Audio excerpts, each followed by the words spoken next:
And that's it. We are recording. Hello, welcome, good evening. It's icy, it's cold. So we're going to get moving and hopefully get the circulation going. And that is really important, particularly for us, people living with limb loss. So let me get in position.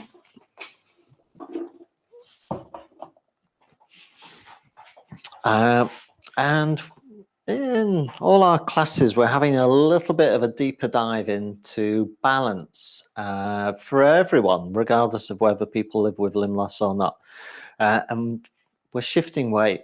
Again, this thing about shifting weight from side to side, getting these muscles in the sides of the hips activated and being able to feel confident that we can shift weight from one side to the other, notwithstanding our relative comfort in a socket or sockets.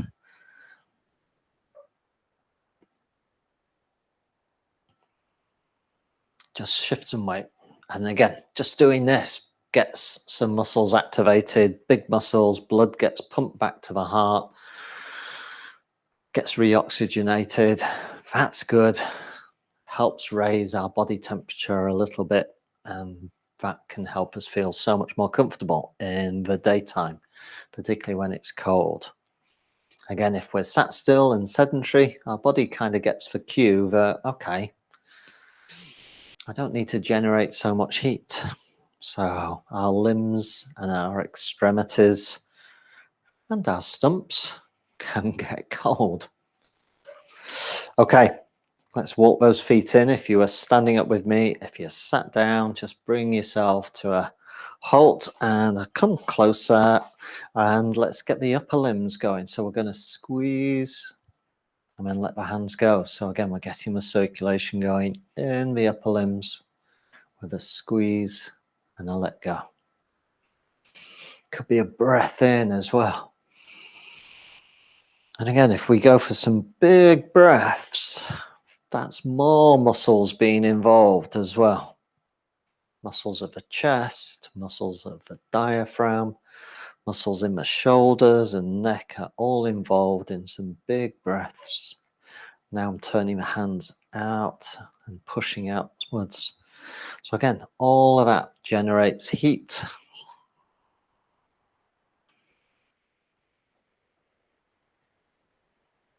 Turning out. And then last one, as if we catch a ball just in front. If I turn to the side, I just a little bit into my legs a bit if I can, hinging at the hips a little bit, just to be a bit more active. Again, on icy surfaces with lower limb prosthetics, it's, oh my goodness, the jeopardy levels are super high. Two strategies is to, let's bring our feet closer together. Again, if you are sat down, sorry, you can't kind of practice this, but you'll kind of get the idea. This is actually public health advice for everyone, is to kind of walk like a penguin. So you actually kind of walk forwards, sliding the foot ever so gently forwards and try and keep it flat on the ground. And they're called penguin steps. And you can go backwards as well. So if you're doing that, if you sat down, walk yourself in your seat a little bit if you can with your hips, which is another good exercise. So that's a penguin step. Helen, as a skier and snowboarder, sometimes suggests that we go the opposite way, which is for a wider stance and to really kind of get a big base of support. That helps as well, doesn't it? Try to let your hips go back a little bit rather than come forward. It's when those hips come forward that we're likely to lose our legs underneath us, particularly on a slippery surface.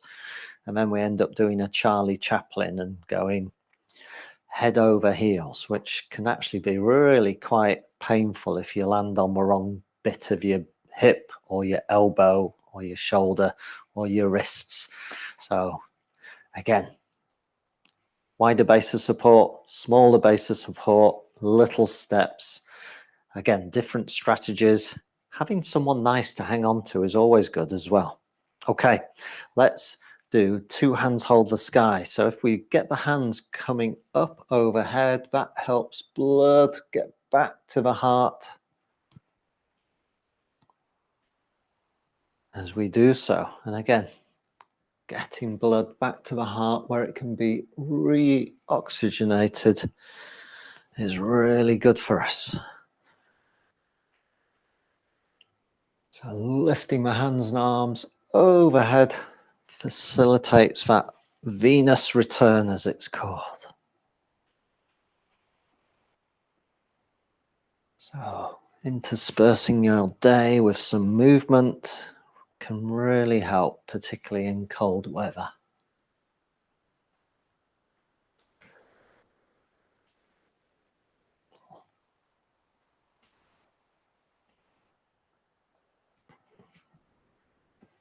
Excellent. Okay. Bigger movements of the trunk. Again, big muscle groups getting involved. So let's do sway the head. Again, seated or standing. Here I am. I'm getting a wider base of support, or as wide as I feel comfortable with. If you sat down, again, just make sure you've got some space for you to maybe just sweep the torso and head a little bit. It won't maybe as much as we can do. We can use support of the hands and arms on the thighs or on the hips. And I'm turning to the right and sweeping as if ducking under a rope. That's how I like to picture it. And coming up on the other side. And then going back the way we came. Always worth just checking in with how you feel when you come back round, just to make sure you don't feel dizzy or there's any kind of vertigo. I'm just going to take my glasses off the top of my head, otherwise they'll fall off. And back again. But again, big muscle groups are being used. And even though we're not working them vigorously, as in other forms of exercise, they're still working and therefore still generating heat. Okay, let's go once more to both sides.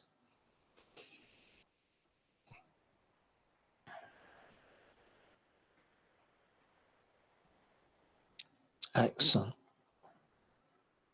Okay, let's have a little kick and a shake or just a general move. I'm going to come and join people seated.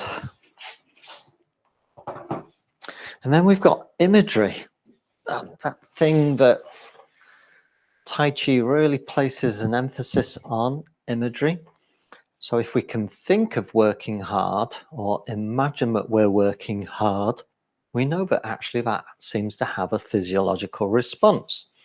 So let's do 4 directions. This Daoyin exercise that involves us pushing, but using our imagination to really think about pushing something with some resistance. So here we go. I'm going to pick my hands up in front of the shoulders, and I'm going to push something quite heavy, heavy door perhaps, to open. Push, push, push. And then we relax and just let the hands drop. We're going to pick them up again, turn them out, and this time push strongly to the sides, left and right. Again, as if trying to hold 2 walls or something apart, and then relax. So hopefully you can feel the muscles tensing as we push. Here we go, overhead. So push the sky or the ceiling away.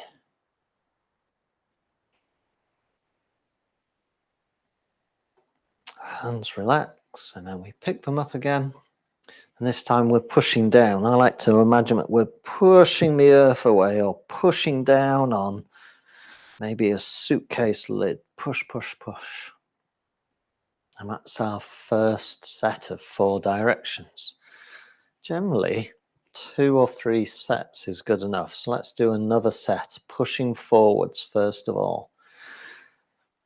up the resistance, a heavier door perhaps as we push, push, push. That's it. Then the relaxation. Get ready to push to the sides, pushing, bracing as we do so. Push. And then up overhead, pushing as strongly as we can overhead. Excellent. And then the final push is pushing down. Push, push, push. That's it. And down.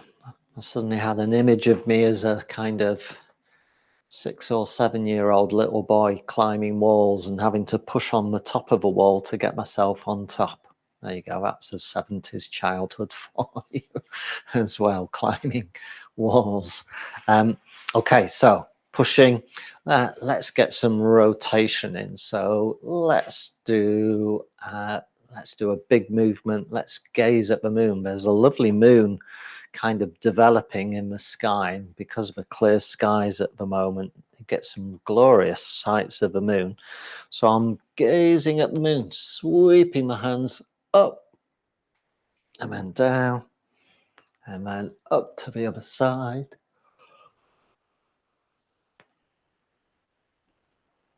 Big sweeps of the hands and arms. Again, lots of muscles being involved. A bit more vigorous than the other movements, and that in itself will help get our circulation going.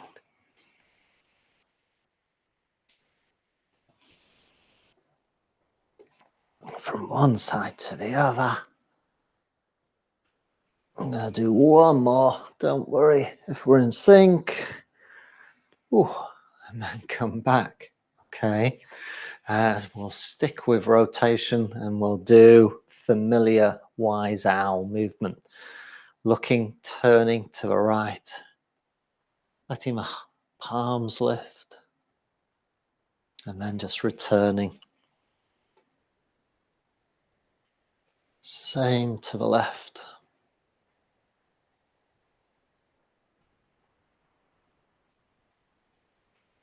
And here we've got a movement that lends itself to a big in-breath if it feels right for you. And the same on the left if you want to have a big in-breath and then just let that breath go. Here we go again.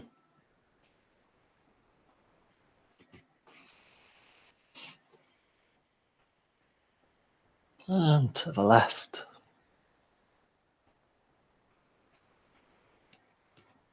Last one on each side.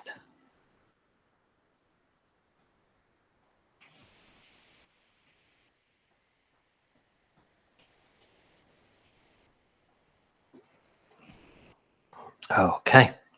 I'm going to stand up again. Join people who are standing. And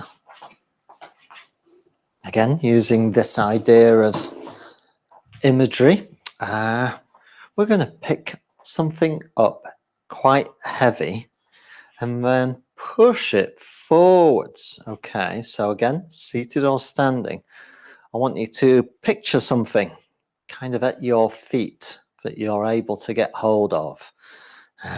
You could even picture picking up a barbell if you want to picture something like that, or a heavy box or something. But I want you to picture in your mind's eye there's something that is heavy or heavy-ish. You know that you can pick it up, but you're going to have to work a bit hard.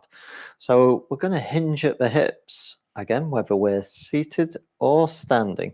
I'm just going to reach down and pick up my heavy-ish thing. You go as far as you feel comfortable. I'm going to pick up my heavy thing and I pick it up slowly because it's heavy. That's it. And then I'm going to bring my hands up in front of my shoulders And then I'm going to push it forwards, but I've really got to brace as I do so. It could be as if I'm handing a box over or something like so.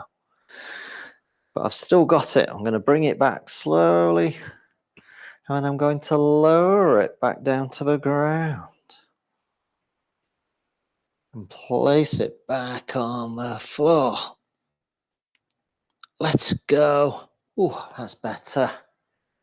And just have a little bit of a move and a shake. I'll come a bit closer because it doesn't really matter that you can see my feet or not. So just using our imagination, using our imagery to think of picking something up heavy and having to brace ourselves. Again, this is a exercise from back in the day when I used to do my training. Here we go. So I'm reaching down. I've got my heavyish thing in mind. I'm going to go for a kind of big bag, like a big luggage bag. And I'm picking it up. And then I'm pushing it forward, maybe putting it on a shelf.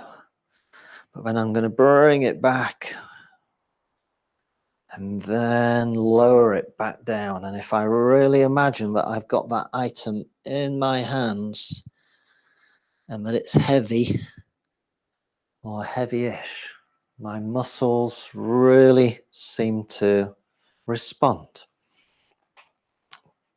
Got some really good science to support this as well, that using this imagery really does seem to recruit our muscles. Let me know at the end if you can feel this. Okay, one more time, because actually it should feel quite, I've done some work. Ready? In your mind's eye, reaching down, picking up something pretty heavy. So you're moving slowly as you do so, bracing. Up we come. I'm thinking of a bag that's going in one of those shelves on a train. And then I've got to pull that bag off the shelf. And then I'm lowering it carefully down to the ground. There we go. Let it go. Feels so much better to let it go. So there you go. Certainly within the Chinese physical arts, including Tai Chi, people don't necessarily associate Tai Chi with weightlifting, but actually there was weightlifting using all kinds of different weights, from heavy stones that were like a ball, so stone, large kind of atlas type stone things, to stones that look like kettlebells and things like that, as well as iron things, things made out of iron. You get the idea that there was this actual strong culture. So let's have another kind of movement in that vein. We're going to pull the ox's tail, or pull the cow's tail. Again, a turning motion, but it's also one that involves us to push and pull. So I've got my right hand in front of my right shoulder, left hand holding the oxen's tail, and I'm pushing and pulling, and I'm looking towards my left hand as it goes backwards, and I'm creating this diagonal shape. But again, it's quite a strong movement. And then I relax, let everything go. Swap hands, left hand ready to push, right hand ready to pull, and I look down towards the pulling hand, the right hand, as I do so. And then again, relax as we come back. Here we go again. Pushing, pulling, turning to the left to look at the left hand. Relaxing back where we came from. Pushing, pulling as we look to the right again. And then relaxing as we do so. One more time on both sides. So right hand pushing, left hand pulling.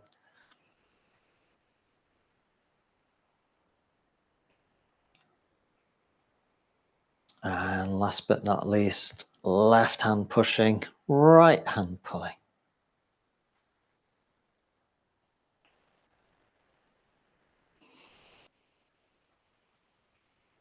And back. So a push and a pull brings us through that phase. So once again, I'm going to join you seated.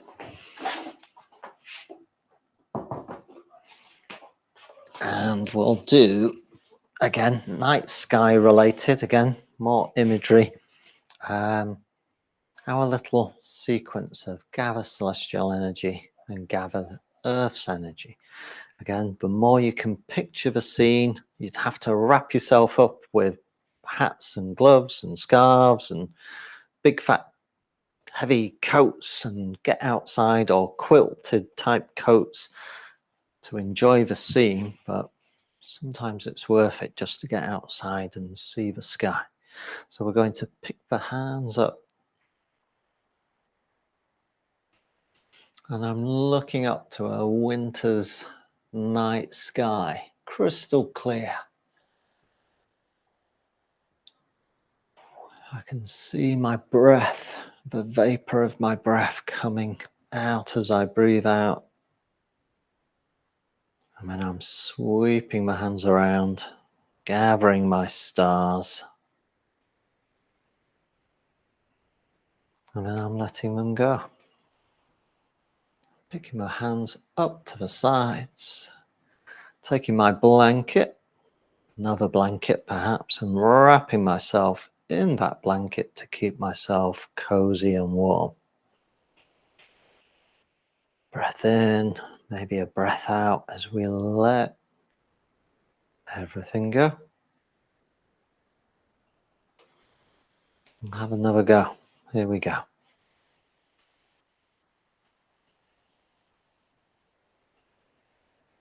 Lifting up. Could be a breath in as you do so.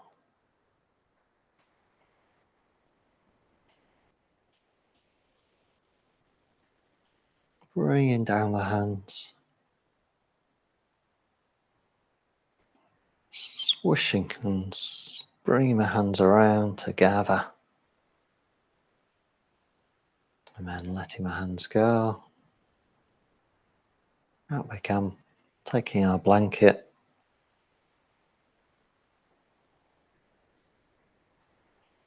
All cozy. And then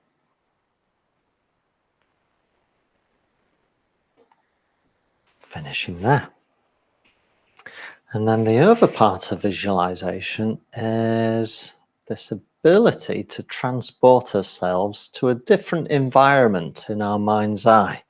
So we can picture ourselves maybe in a warmer climate, for instance, where we've felt not too hot, but nice and warm and comfortable. Again, we can use our hands as cues. So my top hand is on my solar plexus. So that's the soft squidgy bit just below the rib cage. So if you can find that soft squidgy bit just below the rib cage, and then your left hand goes underneath and kind of underneath your navel, so it sits right down in the lap. And that's our hand position. And this hand position is kind of associated with sunny days.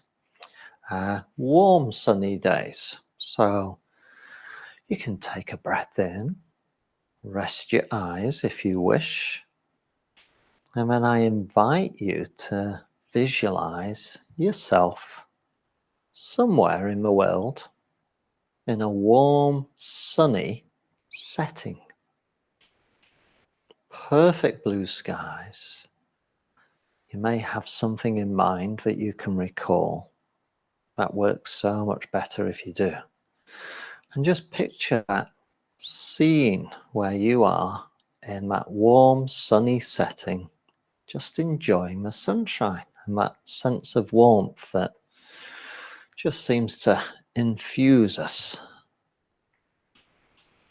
You can just breathe in the scene nice and relaxed, not a care in the world. And simply enjoy a restful moment or two. Breathing in the sunshine, so to speak.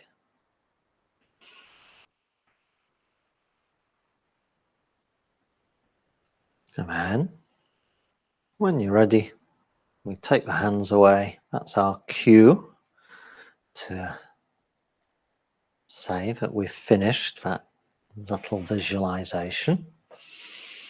But hopefully that again gives you a kind of tool that you can use, that you could, for a minute or two, just transport yourself to somewhere with sunnier climes. And again, really good research on this as being very beneficial as a practice. But like all things, you have to kind of practice it, and it gets better with practice. It's a skill.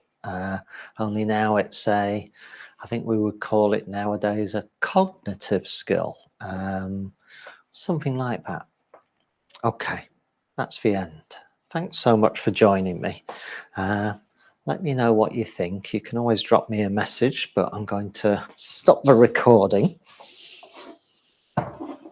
So hopefully I've got you warm a little bit, or a little bit warmer.